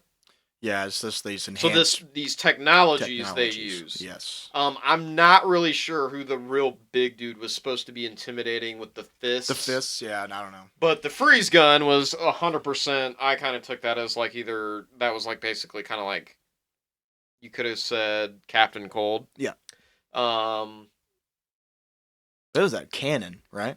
it was like a big cannon. Yeah, huge. And yeah, it was like, well, I kind of see that could be like Captain Cold. The technology for sure. They break out his sister out of the strikers in the beginning, and then they give her a helmet to wear. And he's like, as soon as he said, and I could tell from her hairstyle to begin with, but when he was like, yeah, wear this helmet, what's it do? Oh, it amplifies your voice. Yeah. And I was like, Banshee. Yep. Okay. I was like, 100%. and then just boom, and Yep. then blows people away with the voice, the supersonic blast from the voice, and I was like, okay, this is all different takes to do these villains. They're not really metas yet. I think though it is going to turn out like, and then they called the girl Livewire. Yeah. Yeah, officially, yeah, that's what yeah, they referred to so her as. I think it's going to turn out like that, where they get like the technology Imbued into him. imbues into them. Yeah. Is where I can see the show's direction is going. Like these Yeah. metas will slowly be created. Yep.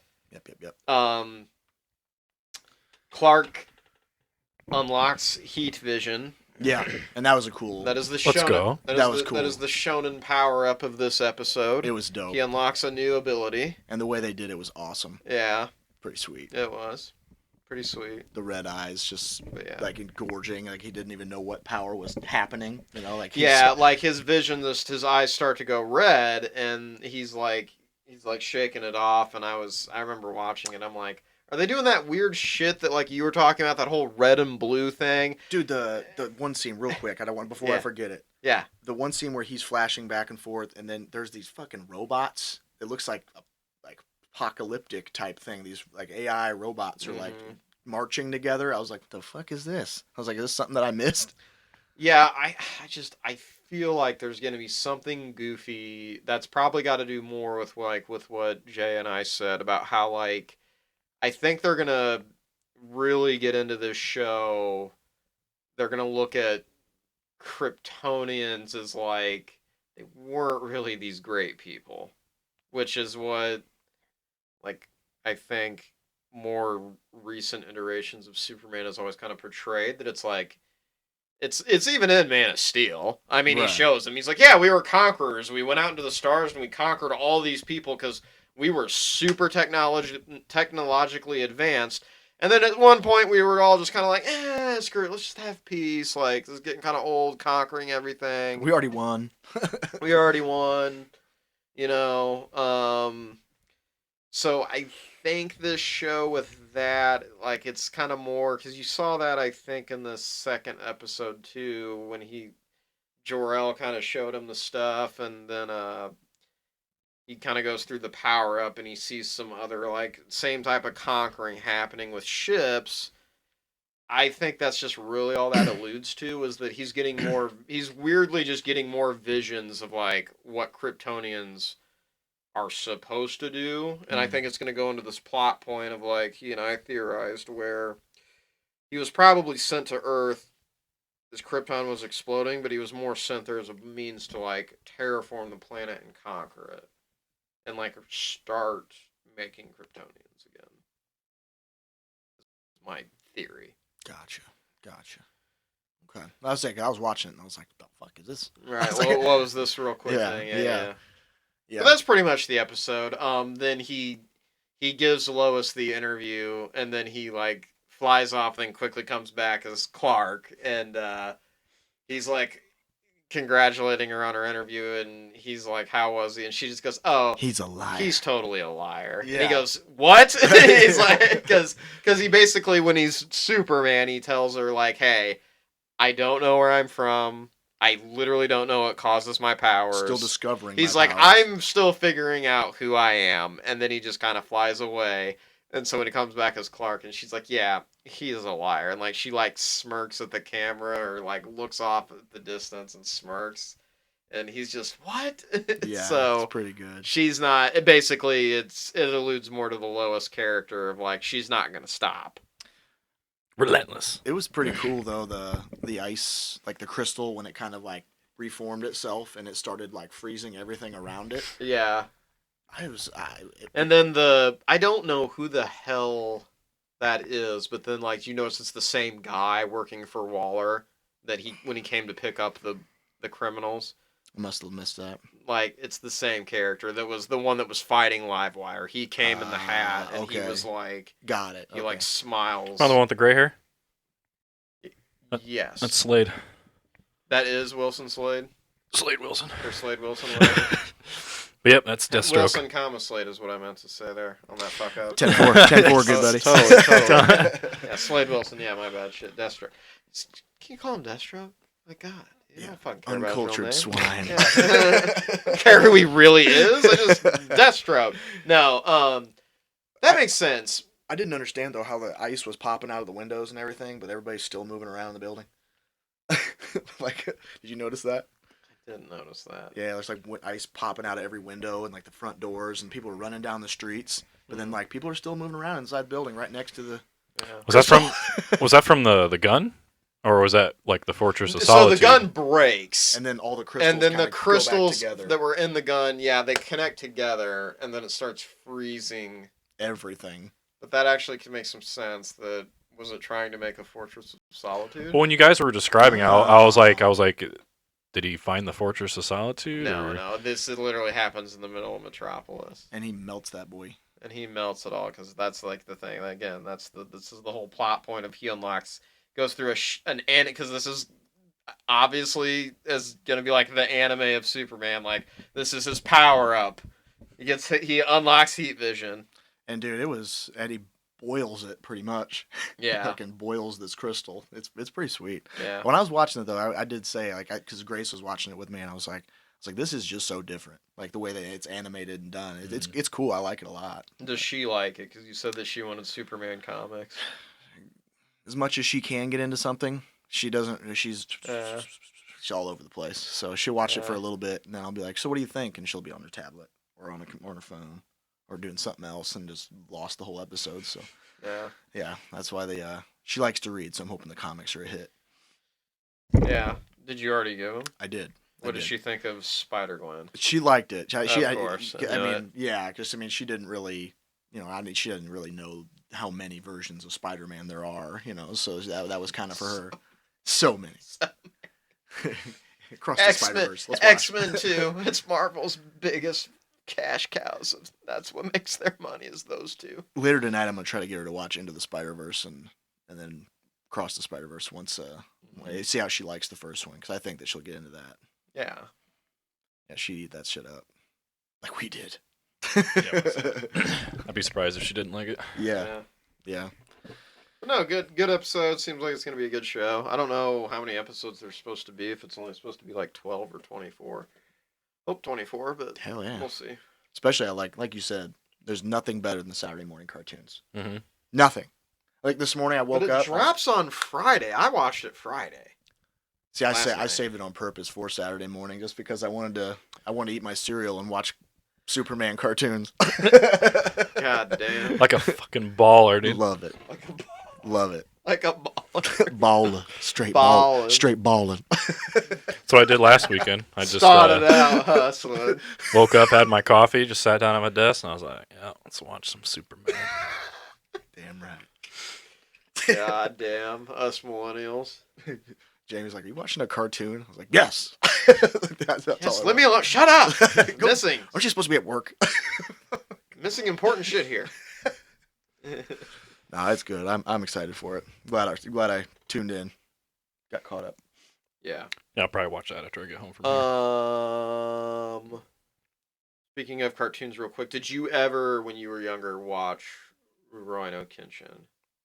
I don't think so. Rurouni, however you say it. Doesn't sound Well, familiar. they have decided to readapt it, Okay. and the animation is pretty good.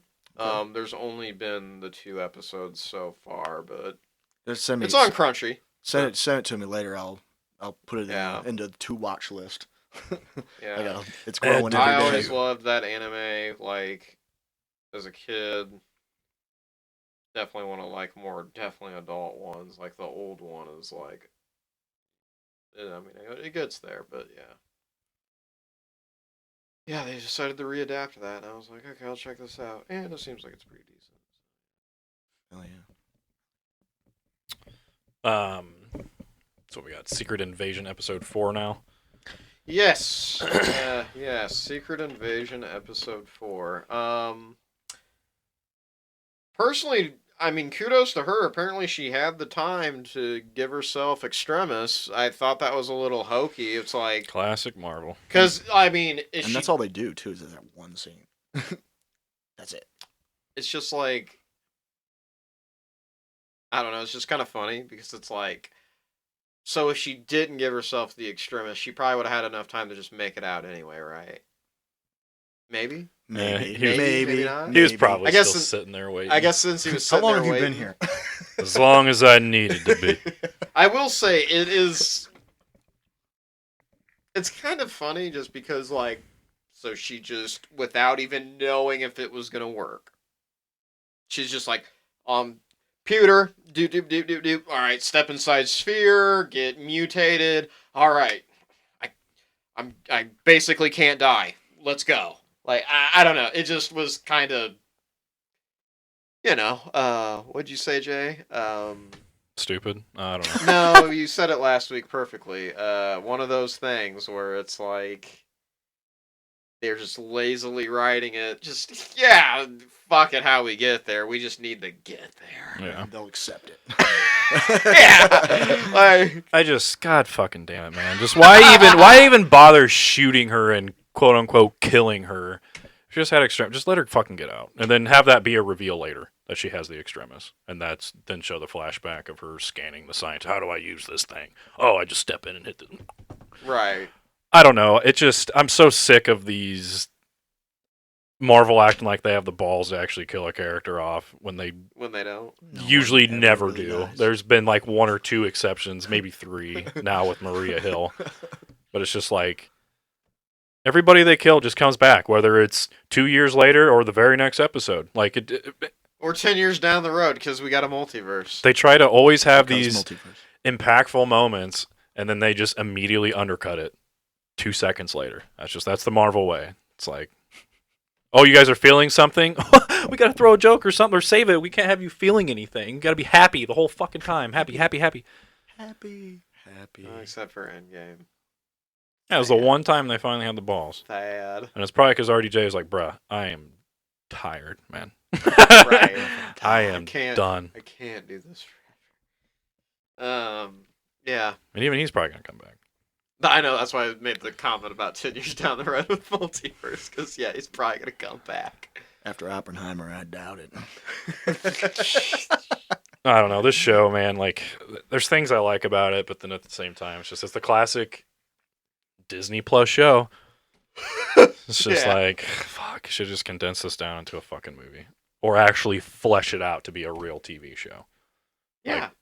And Well, there's so that's many what great. I feel like they need to do with all their Disney Plus properties. They need to be fleshed out to be real TV shows. Like, Just be 10 or 12 episodes. I can't- Commit to it instead of doing these little mini jumps. Yeah, it's just booty. the main positive that I have from the show is the acting's really good. Yeah. I mean, especially when you have, like, anytime, like, Fury and his wife are talking together, Fury and Talos, like, there have been so many one-on-one character scenes, and I think I alluded to this last episode, too. Still That's stands okay. true. Still stands true for this. Exactly. Like, that's really the only main positive I can take away from this, because at the end of the day, I'm kind of like, all right, we're on episode 4 now. Yeah, 2 fucking left. And I feel like And the roadie reveal was so fucking lame. Like, Jesus, they botched that. The shower. The shower. Well, the reveal was technically last week when they showed his voice, or you heard his voice. you So heard that his was like voice. technically the reveal, and then you have the reveal again. The confirmation. And it's And just then like, that should have been yeah. such a big moment in this show. Like, a holy shit, Rhodey's a fucking scroll. But it Right. wasn't. It And wasn't. part of it's because they shoehorned themselves. Like, What was interesting about it was that it's a female scroll that's imitating Rhodey, which is, I mean, whatever. But it's just kind of interesting of like, well, who is that? I think the credits say Rava is her name, Uh, which is, I think, a character from the comics. But okay. I just... The other thing... oh, go ahead. I Sorry. think one of the main reasons this show doesn't work is it's a political spy thriller type thing where we're supposed to, like, figure stuff out. Like, you know, but there's nothing to figure out. but there really isn't, because the answer is pretty fucking obvious. Because there's only, like, a couple big players in this show that would be a holy shit moment reveal. Speaking of Talos, who's now, I guess, dead. You have I mean, Allegedly. Freeman, who's allegedly. dead. Let's they spent way too You have- much time. you have panning Gaia. out on him. You know, at the very end. You have Gaia, who clearly isn't the She's traitor. Yeah. Fury. I still think there's going to be a Fury scroll out there somewhere at the end of the show. Like, I wonder if because people are like, oh, they kind of spoiled it with the Marvels trailer because you see Nick Fury. True, we know Fury's probably going to get out this live, but what if he's Skrull Fury by the time we get there? We don't know that yet. That's true. But it's just like there really aren't many options for there to be a big reveal. Because the thing of the comics was like when it was revealed that Spider-Woman was a Skrull or Elektra, it was like, well, who the fuck else is a Skrull? Right. And it's like the reveal for this show and that kind of punch that reveal is supposed to have just wasn't there because it was pretty blatantly obvious it was going to be. That's why, like, in episode 2 or 3, I was like, well, it's obviously Rhodey. Yeah. He's the only one left that could be it. Because everybody else is either A, dead, or you know their exact motivations. And what's funny is I was talking to him about it, how this time you do see full Don Cheadle Rhodey and full body shot. And again, I bring up how, the real Rhodey has to wear, like, something for his legs to work. Because he's Exoskeleton. Yep. Yeah, because he's technically supposed to be paralyzed. Well, that scroll isn't wearing any of that. So it's kind of just... Which, that is like, I feel like that's bad because, I mean, wouldn't you think since... If Anybody would notice? Right. Anybody would notice, especially since... Anybody? I don't hear the clunking or the... Wait a minute. So Because, when did like, that become So a you're thing? just good? Oh, because, hey, like, it's electrical now. Because, Quiet. like... Got that Cobalt brand. Because, like, Low in Infinity War, Hashtag not with the sponsored. whole hologram of Thunderbolt Ross and all them, he clearly has that leg armor on to walk around. So you're going to try to sit here and tell me that this scroll that's walking around with none of that on, people just have batted an eye to it? Like, it makes no sense. Yeah. I don't know. I really wanted to like this show. I was really liking the show in the beginning, but as this thing keeps going on, I'm just like, classic Disney Plus series, man. Like, And you always lose me when you start getting to the climax or the tail end of the show, when that's really when I should be at my most engaged, and I'm wanting to tap out. And I really want to go back to where the episode he's in Falcon and Winter Soldier, and see if they do have a full body shot of him, and see if is he wearing the prosthetics or the exo or not. And that's the thing then, is that if he's not, and again, just magically no one notices that this thing that he's supposed to need he's not wearing, it's like, well, was he a scroll at that point then or not? That's the other thing, is they better have some sort of confirmation timeline of like when this apparently happened. When Gravik started to start pulling all this shit, and then they decided to start infiltrating like the world powers. Like has it been ever since? Like a darker approach would be that Rhodey actually did die in that crash, and that he's been a Skrull ever since then. I hope not, but it's like, but that's the thing, is like, when are you actually gonna, or is it Iron Man 2 when he was a Skrull? Because he looks way different from he did in Iron Man 1. I'm surprised nobody knows that.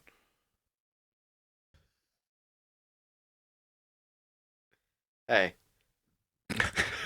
Sometimes I'm just being a dick. We understand. Sometimes you want too much money, and old Bob Iger says, "Fuck you." You can't have any of mine. Yeah, dude. Poor Terrence. My motherfucking money. Let those actors know. That's your motherfucking money. Your motherfucker. You got your bottom, bitch. Shit. Oh, boy. God. It's just very interesting. Yeah, I really hope they do. I agree with you. I feel like they should. They need to. What was the other thing we were talking? Oh, Fury. Oh yeah. Okay, so this episode has all the flashbacks of Fury meeting his wife, right? Mm-hmm. So we're kind of like wondering, did he ever actually know?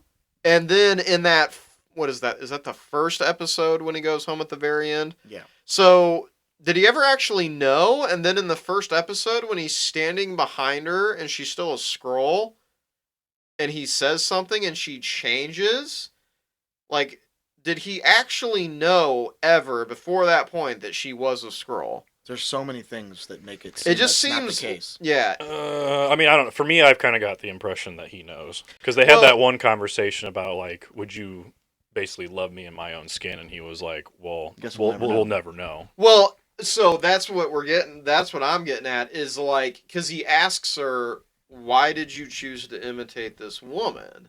And why else would he not know all this already, unless this is new, and some of this is new information? Right. That's true. I don't know. That's so. I'll have to go back and watch it, because it's kind of weird. Because like you said, it has been kind of ambiguous or whatever, if he knows or not. Because there are times where it seems like he knows, but then at the same time, there's some weird lines where it's like, wait, does he not know? Exactly. Right. Exactly. So So we were just kind of sitting there talking about it, and we're kind of wondering, did he know before that first episode? And then maybe once he saw her that she was a Skrull, he kept it tight-lipped to himself. Yeah. And then that's when he put like a plant on her. Because he surprised her coming home that first time. Right. And so she was probably just operating her normal shit, not thinking anybody's going to come up on her. And she hears somebody come in, is like, oh, I better get back to who I'm supposed to be, or pretending to be. And then he walked up and saw more than she thought he did. Yeah. I don't know, because then there's also that flashback where he meets her in the bar, and he's like, I'm waiting for somebody, and she's like, I'm her. And he like doesn't think it's true for a second, but then he like catches and realizes it's her. So then he sits down and talks. Like, so it's like he had to have known that. It's so confused. Yeah, it's like weird. There's so many moments where it points at where it seems like he should know. But then there's just other weird lines where it's like you could take it as like, oh wait, does he not know? I don't know. That's odd. That's kind of, this show's so weird. Yeah, I never thought I'd have that question. I give it a 6. This episode 6. I mean, that's what the series has been for us. Yeah. Yeah. Yeah, it's been nothing. These scores are going to start going down. I was optimistic, had some optimism in the beginning. Well, we were optimistic because like they came out and Sam Jackson's like, this is the most grounded show, and like, yeah, that's all true, but it's still got the bad writing. I just feel like I'm not going anywhere. And like you said, tributes to the writing. I don't feel like I'm going anywhere. And in the places we do go, I have more questions than answers. And I kind of agree with you. I feel like, okay, with Talos too. Like, okay, one, he just leaves him there. Honestly, no, we gotta start. The whole damn thing. Like you said. Those helicopters are so low. So Helicopters are loud, so like they just come up on these cars, and these cars just like don't think like, well, that's suspicious, and we're That's a little odd. yeah, that's a little odd. And oh, by the way, we're kind of escorting a very important person in an entire nation somewhere, so we should probably start hauling ass because that's a little odd. Yeah, and then so the rocketing ensues, and then they all jump out of these helicopters and they're having this firefight. Yeah. Obviously. And then I'll take care of this. And they just flank them. They just walk right around the side and just start lighting up Talos, and they light up everybody. But up. what's first is cheesy, and like you said, like it even looked bad with the CGI. Oh, my God. When he does the Groot thing. It was bad. But that's also just bad because he literally just walks right out into the middle of the firefighting happening, and he just does that real quick to this guy and slams it and breaks his neck and slams him to a ground. And he's good. And he's good. Yeah, okay, if you can do that, why don't you just do that to all of them to accomplish what you want, which is apparently killing the president of the United States? Well, just like at the very For end, one thing. when he hops on the motorcycle. Oh, Nick Fury's right there. President's right there. Everybody's right there. I gotta get the fuck out of here. Like, Yeah. why, dude? I just showed him how he can shoot me in the face and I'll still live. We gotta get bounce. We gotta get the fuck out of here, dog. Everybody run. Like, yeah, like, the whole thing was so stupid. Chintzy and just Yeah. yeah. Oh my God. It didn't make any sense because I was like sitting there. I was by myself watching. I'm like, what the fuck? Where's he going? Like you didn't lose. Like you killed Talos, or allegedly. Yeah. And I just felt like the whole Groot hand thing. I remember seeing that. I'm like, I was like, okay, that was like, you clearly just inserted that for dramatic effect, but it wasn't dramatic. But it's like, it's not really that dramatic when you think about it. How like you're in the middle of a firefight, and like, oh, also, just no one on the other side just kind of noticed that. Dog, if I'm on the other side and I've got it like rifle, fully automatic rifle, trained to kill. And this dude comes out and has a Groot arm, I'm lighting that fucker up. Right. Everybody over there would be lighting him up. Whether it worked or not, that's one thing. But he just goes out there, fucking just. I'm like, slide back over here.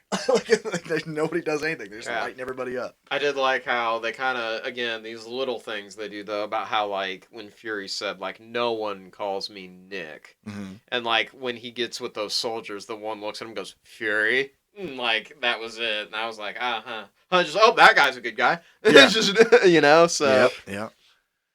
Yeah. I don't, yeah, and like you said, the fucking one, just, I'm gonna flank these people really easily. The whole he could have killed every single one of them. Well, there's even a U.S. guy that's behind him still firing forward in the shot. Yeah. It's like, what the fuck?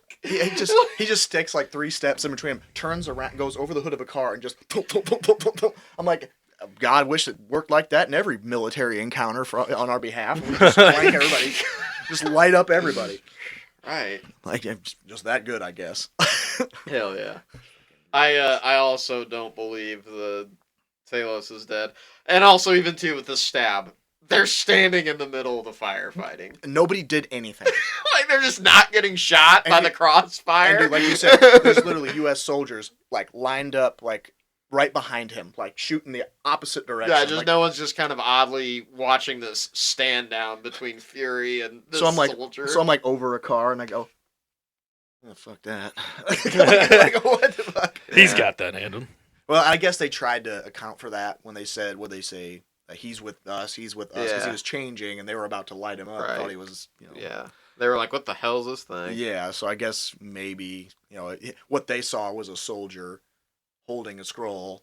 I mean, I guess they tried to account for it poorly, but they did. I don't think he's dead, though. Put him down. But yeah, also... Poor Toy Wars. Yeah. It's like, oh, you guys tried to do a Dark Knight there, and it like, failed. There's like, shoot you in the cheek, and it just doesn't do anything.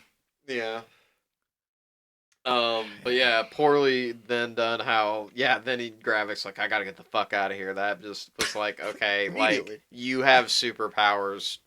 I've been Fury- kicking ass, but now that I've pissed off Fury, I gotta get the fuck out of here. Yeah. Right. It's like This man I've been taunting this whole series about how old and broken he is as a man, but I'm gonna run in terror after get me I'm outta basically a here. super Right. scroll now. It's like, haha, I'll be back again to annoy you tomorrow. It's like what the that's how How you like that, Fury? That's how I feel about this character. He's like, I gotta show up and piss off Fury, get him down in the dumps, and then I bounce. The only thing I can think of to logically kind of walk through it, and this is like a deep over analysis of all of it. It's like, obviously Gravik so far, well, him and Gia so far are the only Super Scrolls. Like, he hasn't mass done it. I guess maybe he doesn't want to kill Fury, because if he does that, then it's going to actually alert the Avengers to probably come back and avenge his death. Because they're the Avengers. Not the Re-Avengers. They're the Avengers, the after the fact. Revengers. Yeah. So I could see it to where, That's my back. Oh, I thought that was your chair. Oh, that's my back. and probably more, Jesus, and probably Bad. more importantly, the other thing is too, is like, because he is the only one that has the powers, and he probably knows this. He's like, well, if I kill Fury, the word's gonna get out, and then that all powerful cosmic space woman's gonna come and really fuck my shit up.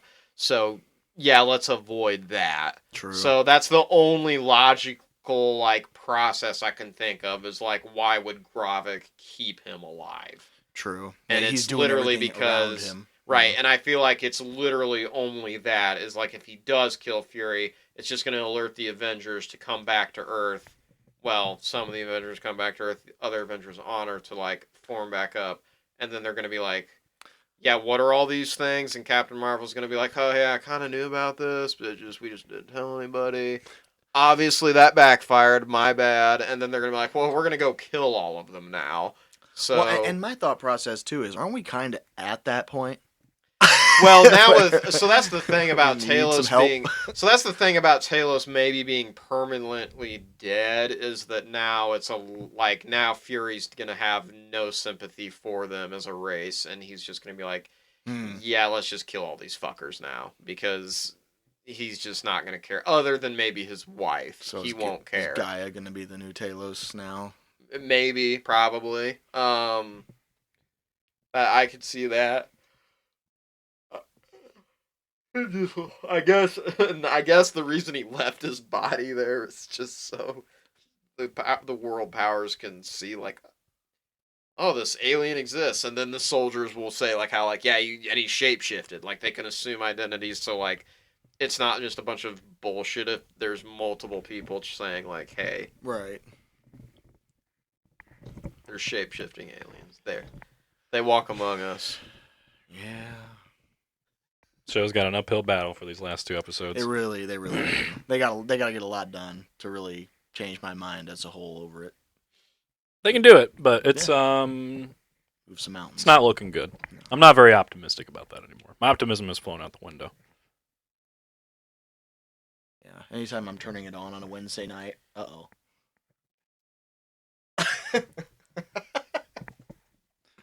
Anytime I turn on Wednesday night and I go to pull up Disney Plus, like I'm like, oh, I'm gonna watch it. Like, why? Why? Just because we talk about it. What's That's the really, point? honestly, I don't even know if I'd still be watching it but even at this point, if I would, unless we talked about it and we're religious about it, like we are, I don't know if I'd really be hanging on. Yeah. Yeah, I probably would have dropped Checked off out. after episode 3, and then I might have come back after it was all out just to binge it real quick, Yep. just so I just See what I possibly missed. get my information updated Yeah. to lead into my next project at Marvel. Updated up here. Yeah. Oh. Do my homeworks so I can be all studied for the quiz that comes out in Dude, theaters. I'm gonna quiz you. Shots fired. Shots fired. Shots fired. Yeah. Any final thoughts on episode 4 of Shit Invasion? 6 is a good score for that. 6 is a good score for it. Like as a whole, and I mean this episode alone, but as a whole, even. That's I won't lie. not- Right now, not yeah, good. the show's sitting at about a 6 as a whole. But This yeah, episode was for pretty sure is a 6. characteristic of the season. Yes. Yeah. It's making me yawn just talking. I'm going to straight sleep over here on Tardy to the Party. Tardy to the nap. Thanks, shitty invasion. Oh well. Yeah. Next week we'll have good old Superman again, and hopefully a And better read episode. volume 2 of Green Lantern Earth 1 and give me my book back, you buck. Should be Yeah, that's talking my about bad. that. I forgot to read that hotness. this week. But well, maybe I'll do that after I watch Superman, because the girlfriend works till like 7 or 7:30 tonight, so be a little free. But yeah, I think this concludes this episode of T3P. Of course, if you want an audio-only version, we are on Spotify. Please give us some love over there. How are our numbers over there, KP? They growing? I don't know. I have no What do you idea. mean? We're supposed to be growing. KP. I mean, We're also on YouTube. Yes, we're growing. Yes, we are growing. Sure, we're growing. Hell yeah, we're growing, Kev. We're also on YouTube if you are listening and not watching us currently on this beautiful, beautiful video where you can see our beautiful, beautiful faces and all of our weird expressions. Yeah, like that. That one too. And that one. So if you are watching us on YouTube, if you haven't already, if you could please like this video, it helps us tremendously. And of course, subscribe if you have been liking this content and can't wait to see when the next video drops. You will be alerted. But in order to do that, I think you got to hit that bell icon. Why does YouTube make you go through so many steps? It should be easy for the consumer, not hard. Yeah, YouTube. We're also on Twitter at official T3P. And I think that does it. So until next time, I'm your boy, J-Sip. I'm KP. It's the bull. See ya later. To the window, to the wall. No.